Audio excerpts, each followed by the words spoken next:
வணக்கம் நேயர்களே, கடவுள் அருள் டிவி நேயர்களுக்கு லட்சுமண அன்பு வணக்கங்கள். இப்போ நம்ம பார்க்க போகிறது வார ராசி பலன் 2ஆம் தேதியிலேருந்து 8ஆம் தேதி வரை எப்படி இருக்க போதுன்னு பார்க்க போகிறோம். ஸோ எப்போதுமே சொல்கிறது தான் லக்னத்துக்கு பாருங்கள். ராசிக்கு பார்ப்பதை விட லக்னத்துக்கு பார்க்க ரொம்ப பர்ஃபெக்டாக இருக்கும். உதாரணமாக ஒரு மகர லக்னம் விருச்சிக ராசினா நீங்கள் விருச்சிக ராசிக்கான பலன்களை பார்க்கறதோட மகர ராசிக்கான பலன்களை பார்க்கும்போது ரொம்ப பர்ஃபெக்டாக இருக்கும். முதல்ல வர்றது பொது பலன்கள், அதுக்கப்புறம் தசாபுக்தி பலன்கள். உங்கள் ஜனனகால ஜாதகத்தில் என்ன தசாபுக்தி அந்தரங்கள் வருதோ அதை நோட் பண்ணி வச்சு அதை மிங்கிள் பண்ணி பார்க்கும்போது ரொம்ப பர்ஃபெக்டாக இருக்கும். வீடியோட எண்டில் டிப் ஆஃப் த வீக் இருக்குது, மறக்காமல் பாருங்கள். தனுசு ராசி. ஸோ தனுசு ராசிக்கு வந்து பார்த்திங்கன்னா உங்களது ராசி அதிபதி குரு வந்து பார்த்திங்கன்னா உங்களுக்கு வந்து 7ல் இருக்கார். அதுவும் வக்கரமாக இருக்கும். கணவன் மனைவிகளும் கொஞ்சம் ஈகோ கிளாஷஸ், கொஞ்சம் வந்து பிடிவாதத்தை கடைபிடிக்கிற மாதிரி விஷயங்கள் இருக்கும். அதை மட்டும் விட்டு கொடுத்தீங்கன்னா எல்லாமே சிறப்பு தான்.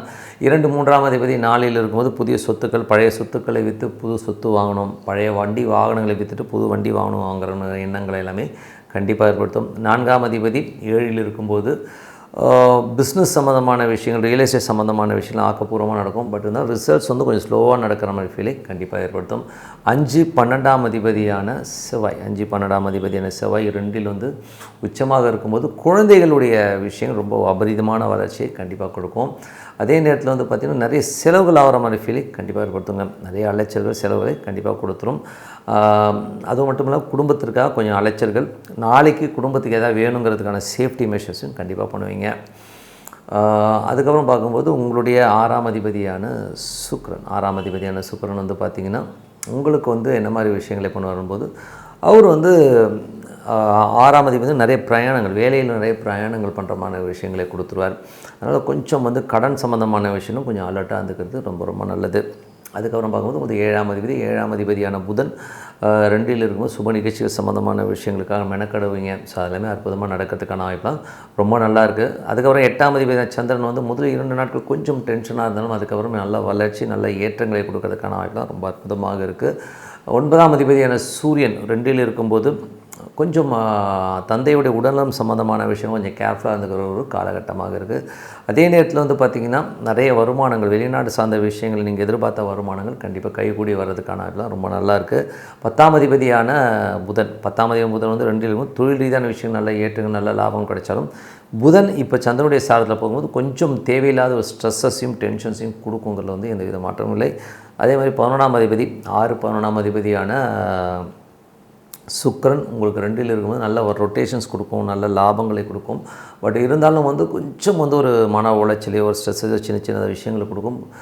பட் எல்லாமே வந்து நீங்கள் கேப்அப் பண்ணி கொஞ்சம் டேலண்ட்டாக வந்து எல்லாமே ஓவர் கம் பண்ணி வந்துடுவீங்க. அதில் எந்த வித மாற்றமும் இல்லை.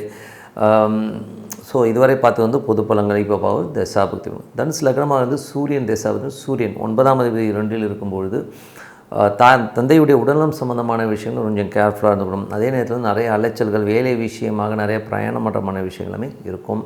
அதுக்கப்புறம் பார்க்கும்போது தனுசு லக்னமாக இருந்து சந்திரன் தசாவும், சந்திரன் 8ஆம் அதிபதியாக இருந்து நிறைய கொஞ்சம் கேர்ஃபுல்லாக இருக்கணும். அப்பா சம்மந்தமான உறவுகள், வெளிநாட்டில் இருக்கணும், சின்ன மன உளைச்சல் வர்றதுக்கான வாய்ப்பு இருக்குன்னா ரொம்ப கவனமாக இருக்கணும். தனுசு லக்னமாக வந்து செவ்வாய் தசாவும், செவ்வாய் வந்து 5, 12ஆம் அதிபதி அவர் வந்து 2ல் இருக்கும்போது ஆன்மீக பயணங்கள், ஆன்மீக பிரயாணங்களுக்காக கொஞ்சம் செலவு பண்ணுவீங்க. ஸோ அந்த மாதிரி விஷயங்களும் குழந்தைகளுக்காகவும் கொஞ்சம் செலவு பண்ணுற மாதிரி சூழ்நிலை கண்டிப்பாக ஏற்படுத்தும். தனுசு லக்னமாக வந்து ராகு தசாபுத்தி எந்திரங்கள். ராகு வந்து பார்த்திங்கன்னா உங்களுக்கு வந்து 3ல் இருக்கார். ஸோ 3ல் உள்ள ராகு வந்து நிறைய முயற்சிகள், பெரிய ஒரு டார்கெட் ஃபிக்ஸ் பண்ணி பெரிய லெவலில் வரணுங்கிற எண்ணங்களை எல்லாமே கண்டிப்பாக கொடுக்கும். தனுசு லக்னமாக வந்து குரு தசாபுத்தின்னு. குரு வந்து 1, 4ஆம் அதிபதி 7ல் வந்து வக்கரமாக இருக்கும்போது கணவன் மனைவிக்குள்ள சின்ன ஈகோ கிளாஷஸ் வரும். ஸோ அது மட்டும் கொஞ்சம் கண்ட்ரோல் பண்ணிட்டீங்கனாலே எல்லாமே சிறப்பு தான். தனுசு லக்னமாக இருந்து சனி தசாபுத்தி. சனி வந்து பார்த்திங்கன்னா உங்களுக்கு வந்து 2, 3ஆம் அதிபதி. அவர் வந்து உங்களுக்கு வந்து சனி வந்து இப்போ வந்து 4ல் இருக்கும்போது புதிய சொத்துக்கள், பழைய சொத்தை விற்றுட்டு புதிய சொத்துக்கள் வாங்கணுங்கிற எண்ணங்களை எல்லாமே கண்டிப்பாக கொடுத்துருவார். தனுசு லக்னமாக வந்து புதன் தசாபுத்தி அந்தரங்கள். புதன் வந்து பார்த்திங்கன்னா உங்களுக்கு வந்து இப்போ வந்து 2ல் இருக்கும்போது தொழில் ரீதியான விஷயங்களை அடுத்த கட்டத்துக்கு மூவ் ஆகிறதுக்கான விஷயங்கள், புதிய பார்ட்னர்ஷிப் சம்மந்தமான விஷயங்களுமே ஆக்கப்பூர்வமாக நடக்கிறதுக்கான எல்லாம் ரொம்ப நல்லாயிருக்கு. தனுசு லக்னமாக வந்து கேது தசாபுத்தி அந்தரங்கள். கேது வந்து பார்த்திங்கன்னா உங்களுக்கு 9ல் இருக்கும்போது தந்தையுடைய விஷயங்கள் வந்து கொஞ்சம் வாக்குவாதங்கள் வர்றதுக்கான வாய்ப்புகள் இருக்குது. வெளிநாட்டில் இருக்கவங்க வந்து சின்னதாக ஒரு டிஸ்கம்ஃபர்ட்டாக ஃபீல் பண்ணுற மாதிரி விஷயங்களாக இருக்கும். ஸோ அது மட்டும் கொஞ்சம் கேர்ஃபுல்லாக பார்த்துக்கிட்டிங்கனாலே எல்லாமே சிறப்பு தான். தனுசு லக்னமாக இருந்து சுக்கிர தசாபுத்தி அந்தரங்கள். சுக்கிரன் வந்து பார்த்திங்கன்னா உங்களுக்கு 6 மற்றும் 11ஆம் அதிபதி 2ல் இருக்கும்போது நிறைய வேலை வாய்ப்புகள், வேலையினால் நல்ல லாபங்கள் கிடைக்கிறதுக்கான வாய்ப்பெலாம் இருக்கும். பட் இருந்தாலும் கொஞ்சம் ஸ்ட்ரெஸ்ஸஸ் கண்டிப்பாக இருக்கும். ஏன்னா வந்து சுக்கிரன் வந்து கொஞ்சம் அந்த சந்திரனுடைய பார்வையில் போகிற ஒரு காலகட்டத்தில் மட்டும் சின்னதாக ஒரு ஸ்ட்ரெஸ்ஸை கண்டிப்பாக கொடுத்துருங்க. மற்றபடி என்னை பொறுத்த ஒரு நல்ல ஒரு பிரார்த்தனை, மனதார இறைவனை பிரார்த்தனை மூலம் கண்டிப்பாக அடுத்த லெவல் போகிறதுக்கான இப்போ ரொம்ப சிறப்பாக இருக்குது. Tip of the week. So tip of the வீக்கில் வந்து இந்த வாடி பார்க்க போகிறது யார் டென்ஷன் பார்ட்டி. ஸோ டென்ஷன் பார்ட்டின்றது வந்து பார்த்திங்கன்னா கொஞ்சம் சாட்டிஸ்ஃபேக்ஷன் இல்லாமல் இது எனக்கு நடக்கல அது நடக்கலாம் ஒரு பெரிய ஒரு கம்ப்ளைண்ட் லிஸ்ட்டே போட்டுக்கிட்டு நம்மளை டார்ச்சர் பண்ணுற ஆட்கட்டில் யாருன்றதை தான் வந்து இந்த டிப் ஆஃப் த வீக்கில் பார்க்க போகிறோம். ஸோ யாருக்கெல்லாம் லக்னத்தில் இருந்து 6, 8 வந்து சந்திரன் இருக்குதோ அவங்கெல்லாம் வந்து கண்டிப்பாக வந்து ஒரு பெரிய ஒரு டென்ஷன் பண்ணுற ஆட்களாகவும் மற்றவங்கக்கிட்ட வந்து அந்த குறை கண்டுபிடிக்கிற ஒரு தன்மை அவங்ககிட்ட இருந்துகிட்டே இருக்கும். இந்த மாதிரி ஒரு அமைப்பு இருக்கிறவங்க வந்து நீங்கள் யாரை வேணால் எடுத்துக்கோங்க, அவங்க யார்கிட்டையுமே ஒரு லாங் ஸ்டாண்டிங்கான ஒரு ரிலேஷன்ஷிப் இருக்காது. அதே மாதிரி இருந்தாலும் சண்டை போட்டுக்கிட்டு இருப்பாங்க, நிறைய குறை சொல்லுவாங்க. இப்போ ஒருத்தர்கிட்ட இன்னொருத்தர் பின்னாடி பேசுறது எல்லாமே இவங்க தான். ஏன்னா அவங்களுக்கு வந்து அந்த குறைகளை வந்து பெருசாக எடுத்துப்பாங்க. எல்லார்ட்டையுமே குறை இருக்கும், எல்லாருமே வந்து 100% பர்ஃபெக்டாக இருப்பாங்கன்னா பர்ஃபெக்டாக இருக்க மாட்டாங்க. பட் நம்ம எல்லாமே ரொம்ப பெருசாக வந்து அந்த டார்க் ஷேடான பகுதிகளை நம்ம பார்க்க மாட்டோங்கிறது தான் உண்மையான விஷயம். பட் இவங்க வந்து அதை தான் மெயினாக பேசுவாங்க. இவர் சரியில்லைங்க, அது சரியில்லைங்க, இது சரியில்லைங்க, வீடு சரியில்லைங்க. இப்போ ஒரு வீடு கட்டினா கூட அது வீட்டில் இருக்க அவ்வளோ பெரிய வீடு ரொம்ப அழகாக இருந்தாலும் ஒரு சின்ன குறை இருக்குங்க, இது அந்த குறையை வந்து ரொம்ப பெருசாக போகும். அப்போ வந்து அந்த வீட்டுடைய சந்தோஷங்கள் அவங்களுக்கு தெரியவே தெரியாது, அந்த குறை தான் பெருசாக தெரியும். ஸோ இந்த மாதிரி நபர்கள் எல்லாருக்குமே வந்து மனைவியாக அமையலாம், இல்லை பசங்களாக அமையலாம், அண்ணனாக அமையலாம், அப்பாவெல்லாம் அம்மாவாக அமையலாம். ஸோ இந்த மாதிரி அமைஞ்சாங்கன்னா இவங்க என்ன பண்ணலாம், வேறு வழியே கிடையாது. இவங்ககிட்ட ஆர்கியூமெண்ட் பண்ணியும் நம்ம ஜெயிக்கவே முடியாதுங்க.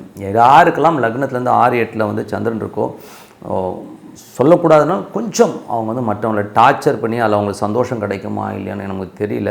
பட் அப்படியே குதறி எடுத்துருவாங்கிறது தான் உண்மையான விஷயம். ஸோ இந்த மாதிரி இருக்கவங்க என்ன பண்ணணும் அப்படின்னா, கூட இருக்கவங்க வந்து அவங்க என்ன பேசினா கொஞ்சம் கண்டுக்காமல் இருக்கிறது தான் ரொம்ப நல்லது. ஏன்னா இதை போய் நீங்கள் அவங்ககிட்ட ஆர்கியூமெண்ட் வச்சிங்கன்னா அதை வந்து இன்னொரு 200% அதிகம் பண்ணி உங்களை வந்து டார்ச்சர் பண்ணி விட்ருவாங்கிறது தான் உண்மையான விஷயம். ஸோ அதனால் யாரெல்லாம் உங்கள் வீட்டில் இருக்கவங்களுக்கு வந்து லக்னத்தில் வந்து 6, 8 இருக்கோ அவங்ககிட்ட வந்து நீங்கள் உஷாராக இருந்துக்கணும் தான் நம்ம எடுத்துக்கணும். இப்போ வந்து ஒரு என்ன உதாரணம் சொல்லணும்னா, ஒரு தவறான விஷயத்தில் வந்து நம்ம தலையை விட்டுக்கிட்டு ஐயோ அடிக்குதே குத்துதே குடையுதேங்கிறதை விட நம்ம வந்து அதை விட்டு விலகி இருக்கிறது ரொம்ப நல்லது. அதே நேரத்தில் சில உறவுகளை நம்ம விலக முடியாது. ஓகேங்களா, ஒரு பிள்ளையாக பிறந்துட்டு அது வந்து நம்மளை போட்டு திட்டிக்கிட்டும் கத்திக்கிட்டு இருக்குன்னா கூட தூக்கி போட முடியாது. மனைவி வந்துடுறாங்க, ஸோ மனைவி கத்திக்கிட்டு இருக்காங்க திட்டிகிட்டு இருக்காங்கன்னா சில நேரங்களில் அதையும் ஒன்றும் பண்ண முடியாதுங்கும் போது நாம் வந்து அதை அட்ஜஸ்ட் பண்ணிவிட்டு அமைதியாக போகிறது தான் புத்திசாலித்தனம். இது பரிகாரம் இருக்கா சார் அப்படின்னா, சப்போஸ் அவங்க ஜாதக ரீதியாக அதுக்கு முன்னாடி ஏதாவது பிளான் நின்றுட்டு இருந்ததுன்னா அதை ஆஃப் பண்ணுறதுக்கான வாய்ப்புகள் இருக்குது சில இடங்களில். அது வந்து அந்த பர்டிகுலர் ஹஸ்பண்டோ ஒய்ஃபோ வந்து போட்டுக்கிட்டிங்கன்னா கொஞ்சம் எஸ்கேப் ஆகலாம் வழியை, இல்லைன்னா ரொம்ப டஃப்பான ஒரு மூமெண்ட் தான். ஏன்னா வந்து அந்த 6, 8 வந்து கண்டிப்பாக உங்கள் ஒரு பெரிய டார்ச்சர் பார்ட்டிங்கிறதுல வந்து எந்த வித மாற்றம் கிடையாது. பெரிய டார்ச்சராக கொஞ்சம் நஞ்சம் இல்லை. கிட்டத்தட்ட அந்த வாரத்துக்கு 7 நாள் இருக்குன்னா அவங்க 2 நாள் சிரிப்பாங்க, 5 நாள் வச்சு செஞ்சுருவாங்கிறது தான் உண்மையான விஷயம். அது வந்து எந்த வித மாற்று கருத்தும் இல்லை. இது வந்து டெஸ்டடு கேரண்டடு இப்படி வேணா வச்சுக்கோங்க, ஓகேங்களா. ஸோ அதனால் இந்த மாதிரி அமைப்புள்ளவர்களுடைய குடும்பத்தில் இருக்கவங்க நீங்களே இருந்தீங்கன்னா கூட அந்த டைமில் நம்ம செய்கிற தப்பாங்கிறது வந்து அவங்களா திருந்தினா தான், பட் ஆனால் அவங்களால இருக்க முடியாதுங்கிறது தான் உண்மையான விஷயம். அதே நேரத்தில் வந்து அவங்கள அந்த தசாபுக்தி அந்தரங்களாக அந்த சந்திரன் தசாபுக்தி அந்தரங்கள் நடந்துச்சுன்னு வைங்களேன், அவ்வளோதான் முடிஞ்சிச்சு. இதில் வந்து என்ன ப்ராப்ளம்னா அவங்களும் நிம்மதியாக இருக்க மாட்டாங்க, மற்றவங்களையும் நிம்மதியாக இருக்க விட மாட்டாங்கன்றது தான் உண்மையான விஷயம். ஸோ இறைவன் மேலே பாரத்தை போட்டுக்கிட்டு கம்முன்னு போகிறது தான் இல்லை புத்திசாலித்தனம், அதுதான் பரிகாரம் தான் சொல்லணும், வேறு வழி கிடையாது. இதுக்கான ரெமெடியெலாம் கிடையாது. ஏன்னா வந்து அது என்ன சொல் இன்பில்ட்டு. ஸோ வெளியில் வரணும்னா நீங்கள் ஏதாச்சும் அவங்களுக்கு 5th பிளேஸ்மெண்ட் இப்போ வந்து 8 இருக்குன்னா 7 ஏதாவது ஒரு கிரகம் இருந்தால் அந்த ஸ்டோனுக்கான போட்டிங்கன்னா எஸ்கேப் ஆகணும். அது உங்களுக்கு நெகட்டிவாக இல்லாமல் இருக்கணும். ஸோ அந்த மாதிரி ஏதாச்சும் இருந்ததுன்னா எஸ்கேப் ஆக முடிய, இல்லைன்னா எஸ்கேப்பே ஆக முடியாதுன்றது தான் உண்மையான விஷயம். ஸோ உங்களிடம் விடைபெறுவது உங்கள் லக்ஷ்மி நாராயணன். நன்றி, வணக்கம். கடவுள் அருள் டிவியை பார்த்தமைக்கு நன்றிகள். மேலும் இது போன்ற தகவல்களை தெரிந்து கொள்ள கடவுள் அருள் டிவியை சப்ஸ்கிரைப் செய்யுங்கள். மறக்காமல் பெல் ஐக்கானை கிளிக் செய்யுங்கள்.